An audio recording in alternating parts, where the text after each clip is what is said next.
Hey guys, today we're going to talk about demand in economics with Emily and Jimin. The included concepts in the video are definition of demand, demand curve, the law of demand, non-price factors that affect the demand curve, and additionally for HL students, linear demand. First of all, we need to know what is demand. Demand is a product that customers are willing and able to buy. Also, quantity demand is the amount of products that are willingly bought by the customers. Next concept is law of demand. When the price increases, the quality demand falls as fewer customers are willing to pay the price for the products. So we're going to learn more about demand curve. Demand curve is the visual representations of demand. Like this one, for example. To draw a demand curve, you need two axes, which are x and y axis. On the x-axis represents quantity demand and y-axis represent price.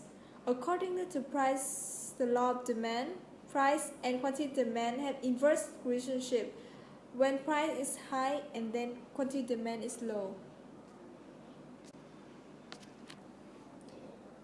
Next is the non-price factor. Non-price factors include 5 main factors, which are also called merit.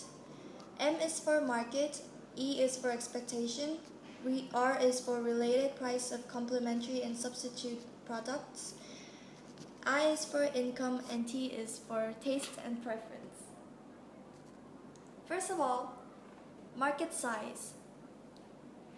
When market size increases, more customers are going to buy the products, which means demand increases in turn. There is no change in price, but the demand has changed. This caused a shift in demand curve. E is for expectation. When customers expect the price to increase, the current demand increases. This is because they want to buy the products before the price rises. Next is related price of complementary and substitute product. Substitute products are when one product substitutes the other.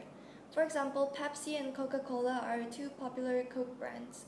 A person can choose either Coca-Cola or Pepsi, and it is very unlikely for him or her to buy both of them. Complementary products are products that are often purchased together, such as a Wii and the Wii remote control. In order to play game with Wii, they need the remote, so they must buy it when they're buying a Wii.